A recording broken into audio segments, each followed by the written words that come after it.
Andrew Tate, empty. In previous examinations of Andrew Tate, I've explained why he is a narcissist, that his concept of being the alpha male is part of an extension of who he is and is done as part of the contemptuous superiority by which he operates. He, of course, found himself in difficulties in Romania, having been arrested, and wasn't allowed to be freed, having his detention extended.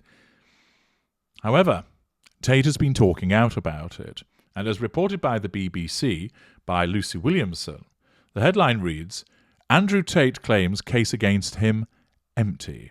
Let's dive in and see what more this tells us about the mindset of Andrew Tate, narcissist that he is.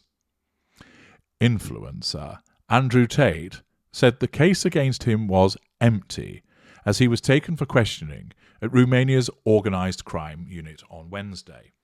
Now, pausing there.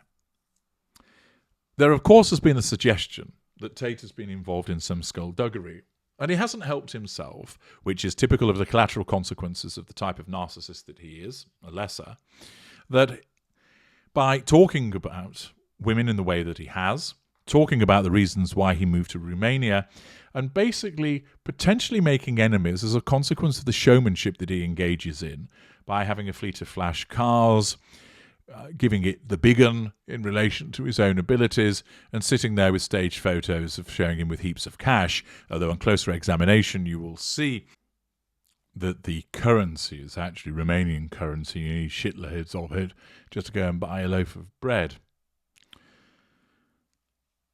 But all of this paints a particular picture, and of course causes him to look unpopular, because many people will be envious of the success that he has achieved, and this makes him a target.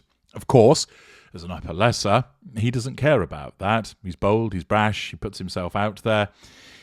He sees himself as important, and he doesn't think through that there are adverse consequences arising from being so prominent. One of those is, of course, that people become envious and might make false accusations against him, or alternatively, where there is evidence that could cause a problem for him, he's more likely to get grassed up. This is why many individuals who are criminals end up in prison, because they're stupid. A lot of criminals are normals, but there's also an overrepresented amount from our side of the fence, the narcissists. And many of those that get caught as a consequence of their low cognitive function and the fact that they're guided by their narcissism and the collateral consequences that occur. They can't keep their mouths shut about their exploits. Part of the boasting and bragging to assert control and draw fuel, which then means that somebody's envious of that and they want to get them back. And therefore it's very easy for them to perhaps tell a criminal competitor about where this person's money, guns, drugs, etc. might be stashed, or report them to the authorities. The fact is that they will show off with their money, which attracts the attention of hangers-on, envious individuals, and also potentially the authorities. The authorities are heavily reliant, in order to solve crime, by what's known as community intelligence, or put another way, grasses. People that provide this information, sometimes paid, sometimes because they're trying to curry favour for themselves in terms of leniency. And in actual fact, the police do not detect a lot of crime at all. They're heavily reliant upon those individuals who are the snitches, who just might get the stitches. With Andrew Tate, it's undoubtedly the case that he has been grassed up to the authorities. They've probably been keeping an eye on him as a consequence of disclosures that have come their way, coupled with, of course, the showmanship that he engages in. He doesn't keep a low profile. It's not his style. And therefore, he was always going to come on the radar of the authorities. Does this mean he's actually done anything wrong? Well, one would have to examine the evidence to make a determination in that regard. Unsurprisingly, Tate says no. It may well be, of course, the case that he's telling the truth, and therefore his denial is utilising the truth as anybody else would understand it to be. But more usually with a narcissist, the wrongdoing has taken place, and what you're getting is the narcissistic denial, whereby his narcissism tells him he hasn't done anything wrong in order to keep him out of trouble. Because trouble, by way of conviction, incarceration, etc., is a threat to control. Of course, he'll be loving all of the press coverage that he's experiencing and enjoying being at the heart of a gaggle of the press pack. But the fact is, it's unsurprising that he states that the case against him was empty. Notice you have that either-or situation with the narcissist. There's no evidence against me whatsoever. The case is empty. It hasn't got a leg to stand on. It's never a case of, well, there are some questionable aspects which could pose me a problem, but I'll still fight it and prove my innocence. It's invariably, the prosecution have got nothing on me. The police don't know what they're doing. There's no evidence whatsoever. This is a fit-up. The case against me is empty. The article continues. He's currently detained alongside his brother Tristan over allegations of rape and human trafficking. There is no justice in Romania, Mr. Tate said, which of course is part of the reason, I suppose, why he went there in the first place, given that he believed that the police would be less interested in certain aspects of his activities.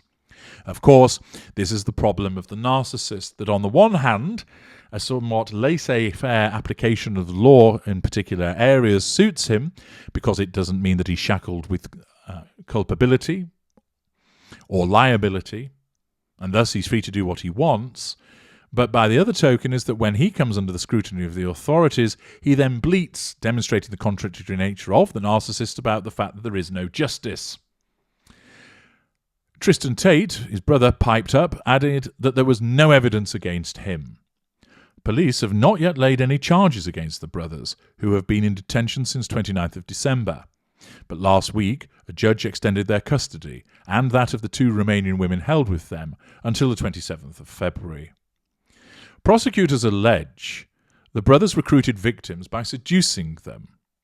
With Andrew Tate, of course, we know that he would utilise the narcissistic trait of seduction for the purposes of bringing those people under his control. And it was alleged that he's done so falsely, claiming that they wanted a relationship or marriage. Future faking. They say the victims were then taken to properties on the outskirts of the Romanian capital, Bucharest, where they were sexually exploited and forced to create pornographic content. Of course, Tate denies that's the case. If it were the case that had taken place, that exhibits a sense of entitlement, the use of exploitation and blackmail by way of manipulation, a lack of accountability for the behaviour, lack of boundary recognition, and, of course, a lack of emotional empathy for them. Of course, all on the basis that it's true. The brothers have denied the allegations against them. With regard to Andrew Tate, first line of the twin lines of narcissistic defence, denial.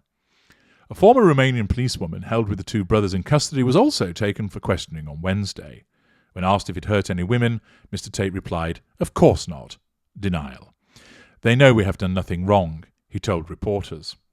The controversial online personality and former kickboxing world champion has millions of followers online, huge tertiary source fuel matrix, despite being banned from sites such as TikTok, Instagram, Facebook, and YouTube for misogynistic comments, lack of emotional empathy, sense of entitlement. His Twitter account was reactivated in November and remains active despite his detention. Mr. Tate moved to Romania 5 years ago. He's previously said he moved because he liked living in countries where corruption was accessible to everybody. Sense of entitlement, lack of emotional empathy, lack of accountability. So Tate's detention is extended, and he shows the bullish approach that would be expected from a narcissist of his ilk, of saying there is nothing against him.